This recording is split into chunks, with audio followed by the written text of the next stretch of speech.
Let us sing. All right, we're back one more time with the 419 Comedy Podcast with your host, me, Johnny Westside. Mr. Johnny Westside. And today, we got a guest from Toledo, Mr. Josh Richardson, also the host of the Eastside Cantina. Make some noise. What's going on, Josh? Good to be here. Yeah. We're going to start off with your background. My background? Yeah, the 10 people want to know. You grew up in Toledo? I did. Well, I grew up in Northwood, which is right outside of East Toledo. Not Toledo. It is. It's close enough. I could see the "Welcome to Toledo" sign outside of my bedroom window. Okay. So I was about 100 yards outside of Toledo. Grade school, high school, you was outside of Toledo? Yep.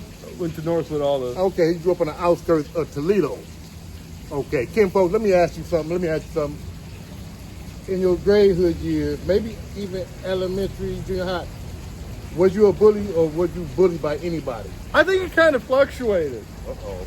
They thought they were gonna pick on me, and then I got the mouth going, and then they didn't want to mess with me because I would roast them back. You talk about elementary or what, grade school? Probably like 5th, 6th grade. They started to bully me. Started to think they were going to bully me. All right. And then we kind of turned that around on it. Okay. So as far as your childhood, before you became a comedian, were you already funny or people consider you funny? Yeah. My parents tell me that, like, at parties when I was about 3 years old, I would stand in the middle and just talk to the adults and make jokes and try to make all the adults laugh. And I liked sneaking up and watching Johnny Carson and things like this. Yeah. Old school. Yeah. Johnny Carson. Yeah, this is the late 80s, so yeah. Okay. So, right before he would have gone off. I'm thinking about the 80s. He rings a bell about my idols, clean comedian. What do you think about he was back in the 80s? What do you think about Sinbad? Sinbad is an interesting dude. Okay. Yeah, I always quote, because I don't drive and I take the bus. Okay. And I always quote Sinbad because Sinbad says, taking the bus makes you better at comedy. I don't know why, maybe the things you see, but that's his quote. Okay. Did you like clean comedy? Because I also like Bill Cosby. I know he's controversial, but he's old now, but I just love Bill Cosby growing up. Growing up, I liked George Carlin. I got my dad's George Carlin records. No clean comedy here. Okay. No, Richard Pryor. Okay. David Letterman. These were my guys. Okay. So how long have you been doing comedy yourself, like telling jokes open mic? My first open mic, I think, was in July of 2021, so right after lockdown lifted. I was waiting to do an open mic. So he's a little past the amateur stage. Yeah, we're just on like your first experience. Was you nervous, or were you talking to strangers? I was pretty nervous, and I didn't know what I was going to do quite. I didn't quite have my style down. Okay. I thought I was going to be more of a storyteller, and what it's turned out to be is, I'll let them go by. It's fine. This is urban right here. Sure. But, I thought I was going to be more of a storyteller, and I ended up being more of a one-liner guy. Okay, one-liner guy? Yeah, Rodney Dangerfield was another big influence on me. All right, Josh. People want to know, people want to know, how do you feel about crowd work, or do you even do crowd work? It took me a long time. Like, I'm 4 or 5 years in. I didn't do crowd work. I would just ignore the crowd if they were being rowdy for probably the first couple of years.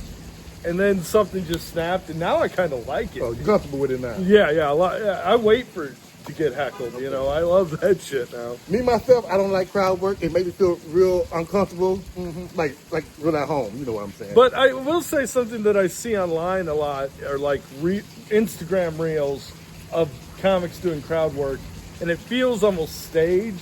Yeah. Like they have someone in the audience. Sometimes because they want to get those views. Because I think a lot of people like it when they shut down a heckler. I don't know if it be staged, but I'll be feeling the same way on certain clips. Like, wait a minute, none might say no crap like that. I think there's a lot of comedians who don't know how to write, who depend on crowd work. Yeah. and I don't know. It's a definite skill, but it's not my favorite kind of comedy. Okay, now we're about to ask you a serious question, man. I don't care if you lie or whatever. In your little quick career you've had so far, have you ever stolen a joke, Josh? No. People want to know. He say no. He say no. Okay. Never stolen. Have anybody stolen one of your jokes, or have anybody just used one of your jokes? There was a couple times at open mic where I felt like they were close or inspired by what I said, but not enough that I felt the need to confront them. Okay. And I won't name any names, especially since the comedian who I thought was doing this doesn't even live around here anymore. So, Well, yeah. I know I usually ask all the questions, you know. We had a Mexican restaurant. You see the little Ferris wheel turn in the background. I can't pronounce the name of the La restaurant. Fiesta. Yeah. I came in, they gave me a Mexican cupcake. Cupcake with tomato on top. I ain't lying.